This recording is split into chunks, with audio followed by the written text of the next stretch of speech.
Bonjour Plana Radenovic, merci de nous accueillir sur la page culture de l'Hebdo des Toulousains. La première question qu'on a envie de vous poser, comment vous est venue l'idée de travailler sur Redouane Faïd? Alors parce que donc moi depuis que j'ai commencé à La Voix du Nord au fait divers et en fait donc il s'est évadé comme vous savez de la prison de Sequedin qui est à côté de Lille en 2013 et donc j'avais suivi déjà j'étais là le jour de l'évasion, j'ai suivi tout en fait l'enquête etc jusqu'au procès devant les assises du Nord à Douai de mémoire c'était en 2015 ou 2017 je sais plus. Enfin bref, donc jusqu'au procès quoi. Et en fait j'étais déjà vraiment intéressée par sa personnalité qui est hors norme et tout ça. Donc voilà, et puis par cette évasion, par cette affaire. Donc voilà. Ensuite je pars au JDD à Paris et là, il s'évade donc le 1er juillet 2018 de Réau. Et puis cette fois, l'évasion est quand même encore plus marquante puisque on dirait un film en hélicoptère, tout ça. Donc ça, je me mets dessus aussi pour le JDD. Et moi, en fait, depuis que je suis journaliste, je suis intéressée beaucoup par l'univers de la prison, par les conditions de détention. Enfin, je trouve que vraiment, la prison, c'est le miroir inversé de notre société. Et on s'y intéresse collectivement, pas que les journalistes, en général, les politiques aussi, on s'y intéresse pas assez, je trouve. Et donc, en fait, je cherchais un bon vecteur pour parler de la prison dans les pages du journal du dimanche où il y a c'est un hebdo vous connaissez quoi, donc il y a pas forcément beaucoup de place pour tous les sujets, les places sont chères, enfin bon c'est voilà.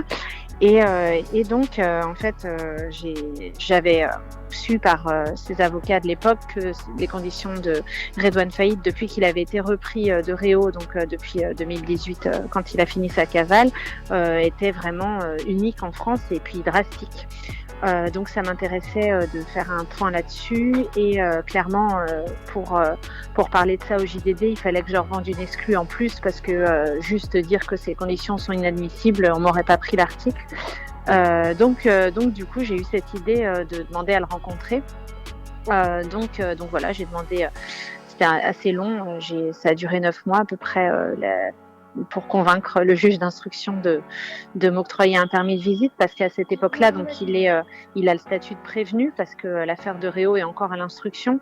Donc en fait, il est sous l'autorité donc d'un juge d'instruction qui est Jean-Michel Gentil. Et du coup, donc j'insiste pour avoir le droit d'aller le voir au parloir. Et je me cache pas, je dis que c'est pour faire son interview dans le JDD, une interview qui portera sur ses conditions de détention. Et puis je finis par avoir l'autorisation et par la publier en octobre 2019.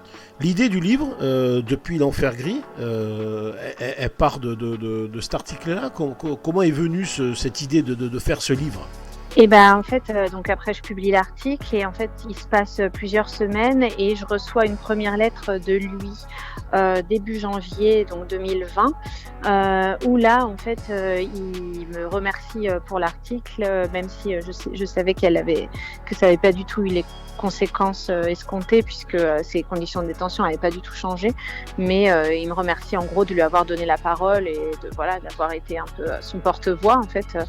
Et en fait, je me rends compte qu'il écrit super bien. C'est intéressant. Et c'est là que j'ai l'idée d'entamer une correspondance. Je lui propose parce que toujours par rapport à mon intérêt pour ce qui se passe en prison, je me dis c'est une bonne fenêtre ouverte sur ce monde de la détention. C'est vrai, à part être incarcéré, on peut pas vraiment le connaître parce que c'est par définition c'est un univers clos. Donc en fait pour accéder, pour comprendre en fait, il fallait que j'ai quelqu'un comme un correspondant en fait qui pouvait me parler depuis comme le titre du livre, depuis l'enfer gris, depuis l'intérieur de ces murs gris et raconter ces conditions de détention, mais aussi c'est quoi, moi je me posais des questions un peu de base, mais comment on vit en fait à l'isolement quand on côtoie vraiment personne, c'est à quoi ressemblent ses journées, qu'est-ce qu'il écoute comme musique, qu'est-ce qu'il lit comme livre, à quoi il pense, est-ce qu'il regarde la télé, enfin des trucs comme ça quoi. Donc vraiment ça m'intéressait et donc dans ma réponse à sa première lettre, je lui propose et il accepte ensuite le principe d'une correspondance où au début je lui pose vraiment des questions.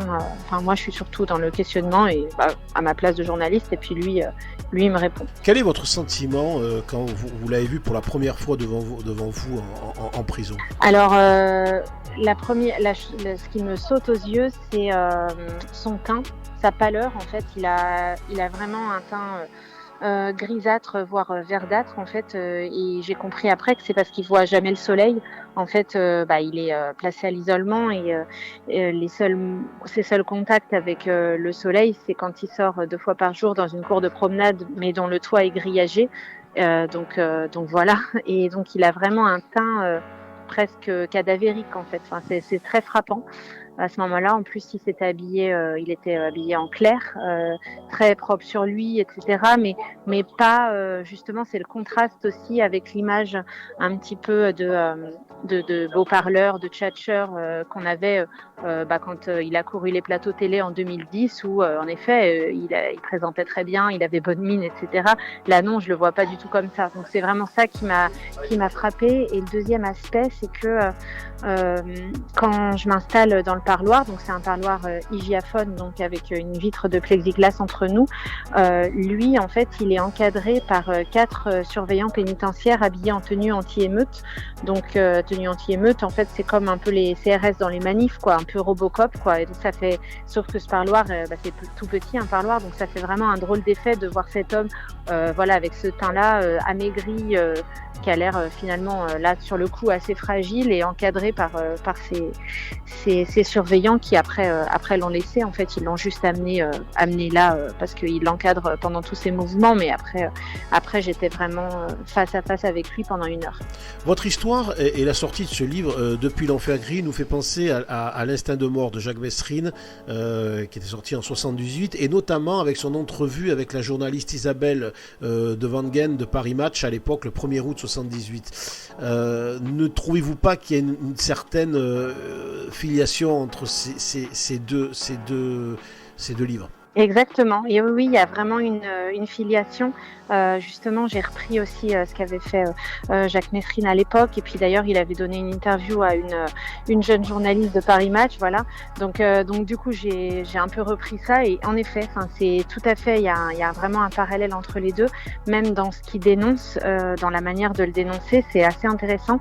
Et puis Jacques Messrine est aussi connu pour s'être évadé, et il a dit à cette journaliste que en fait, il avait envie de se faire cuire un œuf pour manger un œuf à la coque, chose qu'il pouvait pas faire en prison, mais ça paraît complètement idiot, mais en fait ça l'est pas tant que ça, parce qu'il faut voir que chaque chose du quotidien leur est enlevée.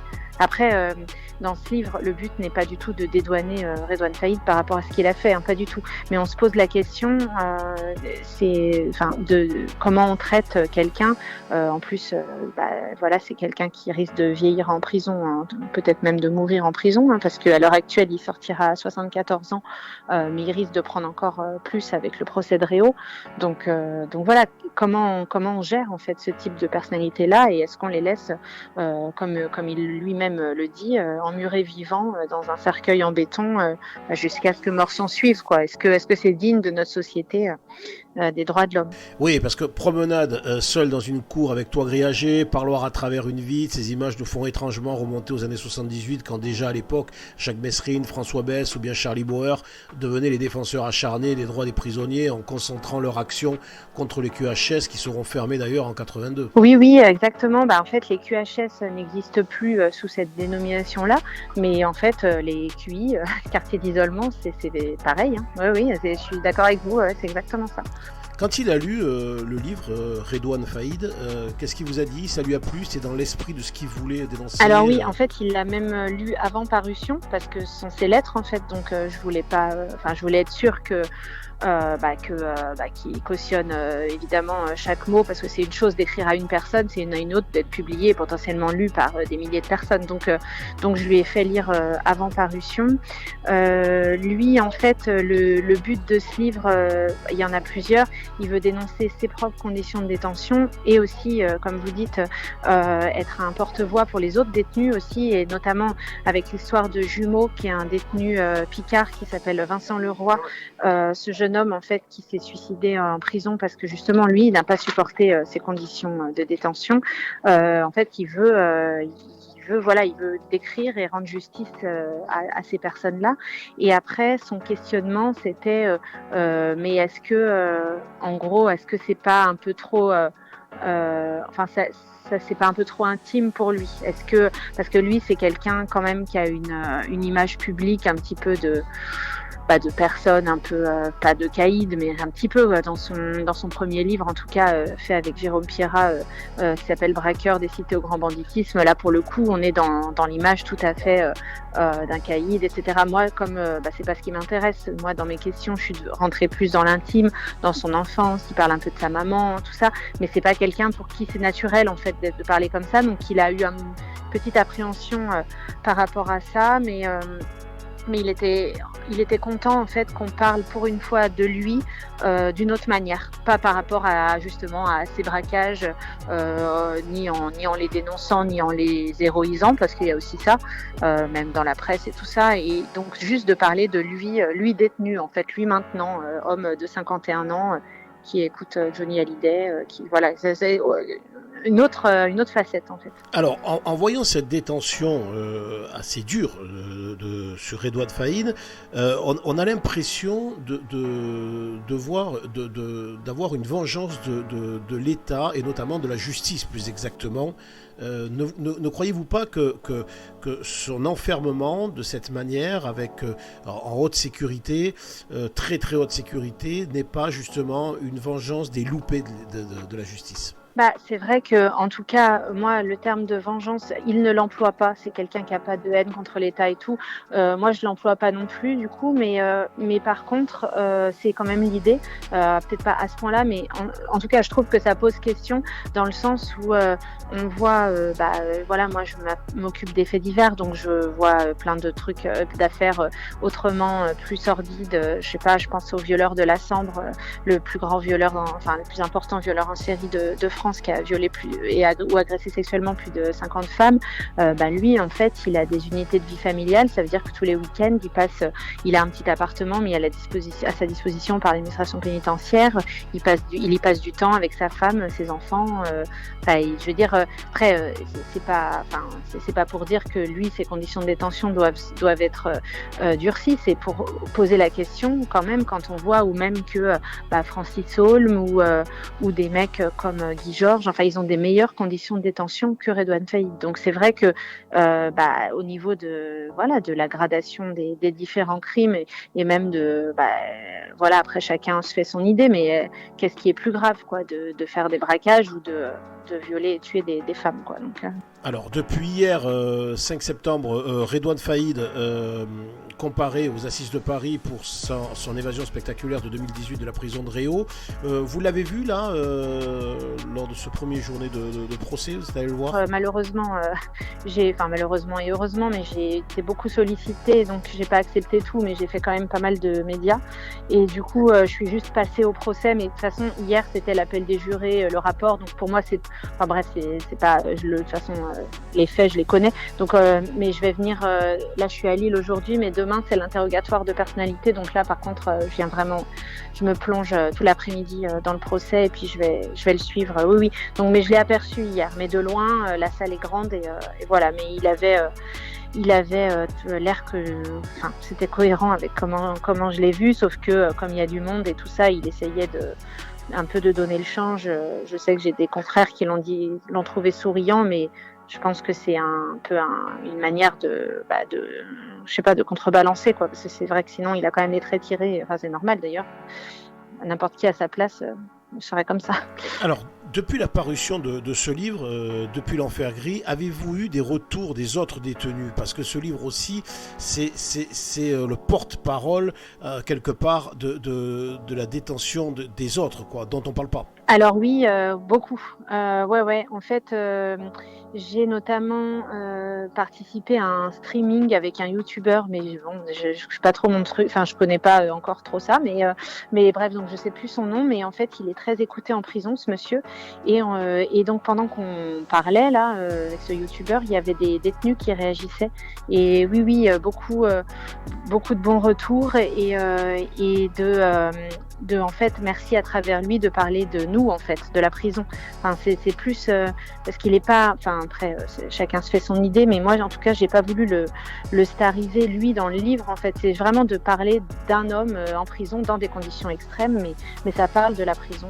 Donc oui j'ai eu des retours, j'ai eu des bons retours de détenus et puis je suis aussi dans le jury d'un concours d'écriture de la Fondation M6 qui s'appelle Au-delà des lignes, où je coach des détenus qui se mettent à écrire et donc évidemment ils m'ont parlé eux-mêmes parce qu'ils se tiennent informés en fait.